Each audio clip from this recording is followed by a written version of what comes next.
বন্ধু দেখুন, সব থেকে মেন ইম্পর্টেন্ট একটা জিনিস, আপনারা খাইতেছেন কখন আর ব্যায়াম করতেছেন কখন। খাওয়ার পরে ব্যায়াম করতেছেন নাকি, না ব্যায়াম করার পরে খাইতেছেন কি, এইগুলো। হ্যালো বন্ধুরা, welcome back to my channel Bangla body fitness. বন্ধুরা, আজকের আপনার টাইটেল থেকে বুঝতে পারছেন যে আজকে ভিডিওটা কী নিয়ে হতেছে। বন্ধুরা, আজকে আমি এই বিষয়ে আলোচনা করব, এই বিষয়ে ডিসকাশন করব যে মানুষরা, লোকেরা সবাই এইটা প্রশ্ন করে বা এটা সবাদের মনে ঘুরে যে আমরা তো ভালোভাবে ব্যায়াম করি, ভালোভাবে খাবার খাওয়া দাওয়া করি, তো তারপরেও আমার বডি হয় না কেন। তো বন্ধুরা, একটা কথা এখানে মনে রাখবেন, আপনারা যদি ভালোভাবে ব্যায়াম করেন, ভালোভাবে যদিও খান, তো এরপরে আপনার বডি হয় না, তার কারণটা কি? এখানে একটা বুঝের মতো বয়স আছে, ব্যাপার আছে বন্ধুরা, যে লোকেরা এই কথাটা সবাই বলে, সঠিকভাবে বলে যে হ্যাঁ আমি ব্যায়াম করি, আমি ভালোভাবে খাওয়া দাওয়া করি, তার সত্ত্বেও আমার বডি হয় না। এটা কেমন করে পসিবল? এটা কারণটা কি? বন্ধুরা, এটা কারণ তেমন কিছু না, এটা কারণ শুধু জাস্ট দুটা কারণ কি? একটা, আপনার শরীর হতে খাওয়া হয় না, আর দ্বিতীয় নাম্বার আপনার শরীর মতো ব্যায়াম করা হয় না, এই জন্য করে আমার বডি হয় না। তো লোকেরা বলে না ভাই, আমরা তো শরীর রকমভাবে ব্যায়াম করি, শরীর রকমভাবে খাওয়া করতে করি, তারপরেও আমার বডি হয় না। তার কারণ কিছু না বন্ধুরা, কারণ শুধু একটাই, একটা না দুটোই, যে আপনার সঠিকভাবে খাইতেছেন না আর সঠিকভাবে ব্যায়াম করতেছেন না। হ্যাঁ, হয়তো পারে আপনি খাইতেছেন, হতে পারে আপনি ব্যায়াম করতেছেন, কিন্তু সেটা আপনার শরীর নিয়মে হইতেছে না।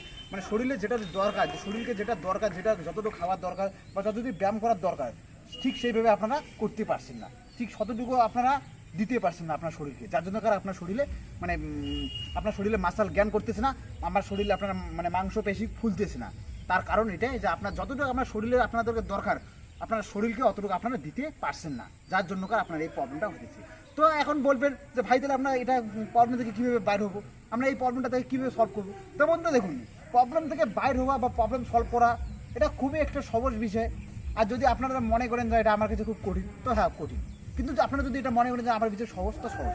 তবে আমি যেটা আর কি ভাবি বন্ধুরা, আমি যেটা আর কি বুঝি যে এটা প্রত্যেকটা লোকের কাছে সহজ। হ্যাঁ, কিছু কিছু লোকের ক্ষেত্রে হয়তো একটু প্রবলেম হবে, কিন্তু তারা যদি একবার কয়েকদিন ভালোভাবে এই জিনিসগুলো বুঝে বা ভালোভাবে এই জিনিসগুলো শিখে, তো তারা অবশ্যই এটা বুঝতে পারবেন যে হ্যাঁ এটা খুবই সহজ। কিন্তু আপনাদেরকে সঠিক নিয়ম আর সঠিক রুলস, সঠিক রেগুলেশন আপনাকে জানা দরকার, তো আপনার কাছে এটা সহজ হবে। আর আপনার যদি সঠিক নিয়ম বা সঠিক রুলস বা সঠিক রেগুলেশন না জানেন, তো একটা কথা মনে রাখবেন, তো আপনাদের কাছে এটা যতই সহজ হোক না কেন, আপনাদেরকে কঠিনই লাগবে। তো আপনাদেরকে এটা সহজ করতে লাগবে বা সহজ করতে লাগবে, বা সহজ কীভাবে করা যায় বা সহজ কীভাবে বানা যায় সেটা আপনাকে শিখতে লাগবে, ওই আপনার কাছে সহজ হবে। তো বন্ধুরা দেখুন, আজকে আমি বেশি কিছু বলবো না, আজকে শুধু আমি জাস্ট এটার বিষয়ে একটা আলোচনা ভালোভাবে আপনাদের জানাই দিই। আপনারা নিয়মিত করে খাবার যে রুটিনগুলো আছে সেগুলো ফলো করো, নিয়মিত করে যে ব্যায়ামের যে ইয়েগুলো আছে সেগুলো ফলো করো। তো বন্ধুরা দেখো, আজকে তো আমি এইখানটায় ব্যায়াম করে দেখাতে পারবো না, আর নাই আপনাদেরকে খাবার সম্বন্ধে বেশি ডিসকাশন করবো। আমি প্রত্যেকটা ভিডিওতে সমস্ত রকম ব্যায়ামের বিষয়ে ডিসকাশন করি, আর সমস্ত রকম ব্যায়াম কীভাবে করা হয় সব কিছু আমি ভিডিওর মধ্যে দেখাই দিচ্ছি বা আপনাদেরকে বোঝাই দিচ্ছি। তো আপনারা ওই ভিডিওগুলো দেখে আপনাদের সমস্ত ডাউট বা সমস্ত প্রবলেমকে সলভ করতে পারেন আপনারা আমার যে পুরনো যে ভিডিওগুলো আছে সেগুলো দেখার মধ্যে। তার সত্ত্বেও আমি আজকে জাস্ট আপনাদেরকে কয়েকটা সিম্পলি কথা বলি বন্ধুরা। দেখুন, আজকে যে কোনো বিশেষ যে একটা প্রবলেম হয়, বিশেষ যে একটা ছেলেদের কাছে প্রবলেম হয়, সেটা প্রবলেমটা কীরকম দেখুন, সে প্রবলেমটা কীরকম, সবাই একটা কথাই বলে যে হ্যাঁ ভাই, আমি তো চেষ্টা করি ব্যায়াম করার জন্য, আমি তো চেষ্টা করি ভালো বেশি করে মারার জন্য, মারিও, তবুও আমার কাছে বডিটা হয় না। দেখুন বন্ধুরা, বডি হবে বা না হবে এটা সমস্ত কিছু ডিসাইড সমস্ত কিছু ব্যাপার আপনাদের উপরেই করে। আপনারা একটা কথা মনে রাখুন, ব্যায়াম শুধু করলেই হবে না, ব্যায়ামের সাথে সাথে আপনাদেরকে একটা কথা মনে রাখবেন, ব্যায়ামটা যে আপনারা যেভাবে করতেছেন তার নিয়মটা কি সঠিক হইতেছে, আপনি যে যেভাবে ওজন নিতেছেন সেটা নিয়মটা কি সঠিক হইতেছে, আপনি যে ব্যায়াম করার পরে যে খাদ্যগুলো হচ্ছে। বন্ধু দেখুন, সব থেকে মেন ইম্পর্টেন্ট একটা জিনিস, আপনারা খাইতেছেন কখন আর ব্যায়াম করতেছেন কখন। খাওয়ার পরে ব্যায়াম করতেছেন নাকি, না ব্যায়াম করার পরে খাইতেছেন কি, এইগুলো আপনাকে ভালোভাবে জানতে লাগবে। নর্মালি তো বন্ধুরা আপনারা দেখুন, কোনো এক্সারসাইজ বা কোনো ব্যায়াম করার আগে কিছু খাবেন না, আর যদিও কিছু খান এনার্জি নেওয়ার জন্য, কলা খেতে পারেন, সেটা আপনাকে 10-15 মিনিট আগে খেতে লাগবে। আপনাকে এনার্জিটা আপনাদের শরীরের জন্য একটা ভালো তাকত আসে, জিম করার জন্য বডি বানার জন্য, তাহলে আপনারা দুটো কলা খেতে পারেন, তার সাথে ফলমূল কিছু খেতে পারেন, কিন্তু মনে রাখবেন 10 থেকে 15 মিনিট আগে খেতে লাগবে। তবে আপনার কাছে আপনারা উষে ডিম খেতে পারেন, ডিম সিদ্ধ করে খেতে পারেন, সেটাও 10-15 মিনিট আগে খেতে লাগবে, যাতে আপনার শরীরে আর কি ওগুলো ভিতরে যায় পুরো আর কি হয়, মানে ডায়েটে আর কি অনেক মানে হজম হয় বা এনার্জি যাতে দেওয়ার আর কি কাজ শুরু করে। তবে তো এমনটা না বলে ব্যাস হ্যাঁ এখনই আমি ডিম সিদ্ধ করে খাওয়া দেয় এখনই ওয়ার্কআউট করা শুরু করে দিলাম, না বন্ধু এখনই মানে ওইভাবে খালে আপনাদের এনার্জি শরীরে আসবে না। একটা কথা মনে রাখবেন, যে কোনো জিনিসে একটা রেজাল্ট মানে দিতে একটু সময় লাগে, যার জন্য আপনাকে 10-15 মিনিট আগেই খেতে লাগবে। ওই যে উষে ডিমে হোক বা কলাই হোক 10-15 মিনিট আগে খেয়ে বাস ব্যায়াম করা শুরু করবেন, তখনই আপনার ওটা আর কি কাজে দেবে।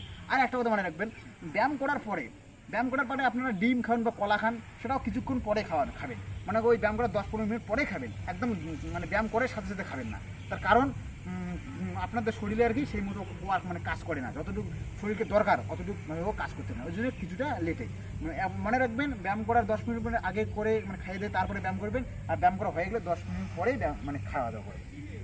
একটা কথা মনে রাখবেন, কিছু মানে বেশি কিছু একদম লোড করে মানে খাইয়ে দিয়ে ব্যায়াম করবেন না, বাস পেটটাকে যাতে একটু মানে হালকা রাখবেন, আর যাতে তোমার এনার্জিটা থাকে সেই মতো ধরনের খাবেন। একদম না এমনটা না যাতে ঠিকছে খাইয়ে দিয়ে পেট পুরো ফুল করে বাস তারপরে আমি জিম করা শুরু করি। এইভাবে আপনারা যদি করেন না, আপনার পেটের মধ্যে পুরো একটা প্রেশার সৃষ্টি হবে। আপনাকে শুধু নর্মালি খেতে লাগবে এনার্জিটা রাখার জন্য।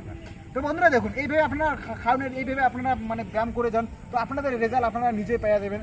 আর এটা কোনো একটা মানে খুব একটা বড় একটা পাহাড় তোলার মতো কাজ না যে আমার বডি হবে না, বডি হবে বন্ধুরা, জাস্ট নিয়ম ফলো করে করুন আর নিয়ম মেনে চলুন। এর জন্য আমি প্রত্যেকটা ভিডিও পুরো মানে ডিটেলসে একদম করে খোলা মিলে সবাইকে মানে বুঝিয়ে দিচ্ছি, সব রকমভাবে ওয়ার্কআউট বলে দিই। তো বন্ধুরা আমার এই ভিডিওটা থেকে আপনাদের যদি এটা মনে হয় না বডি করবো, তো আমার হারার যতগুলো আমার মোবাইলে মানে ভিডিও আছে সমস্ত ভিডিওতে আমি সমস্ত ডিটেলস একদম সমস্ত ক্লিয়ারভাবে সমস্ত কিছু বুঝিয়ে দিচ্ছি। আপনারা ওইখানে আমার ভিডিও দেখে পুরো সমস্ত কিছু একদম ডায়েট প্ল্যান বা সমস্ত কিছু একদম ওয়ার্কআউট সিস্টেম আপনারা শিখতে পারেন, শিখে আপনারা নিজের বডিটাকে গ্রো করতে পারেন। তো বন্ধুরা দেখুন, আমি আর একটা ভিডিওতে সমস্তভাবে মানে বুঝাই দিচ্ছি, তো আপনারা ভিডিও চেক করলে আপনারা বুঝতে পারবেন যে আপনার বডি না হওয়ার কারণটা কি। তো বন্ধুরা আজকে বেশি কিছু বলবো না, তো প্লিজ আপনারা আমার ভিডিওটা যদি আমার চ্যানেলটা যদি নতুন হয়ে থাকেন, তো প্লিজ আমার ভিডিওটাকে লাইক শেয়ার করে আমার সাথে জুড়ে থাকুন। আর আপনাদের যদি কোনো প্রবলেম থাকে বা যদি কিছু সমস্যা থাকে, তো কমেন্ট বক্সে আমার সঙ্গে শেয়ার করুন আপনার প্রবলেমটা।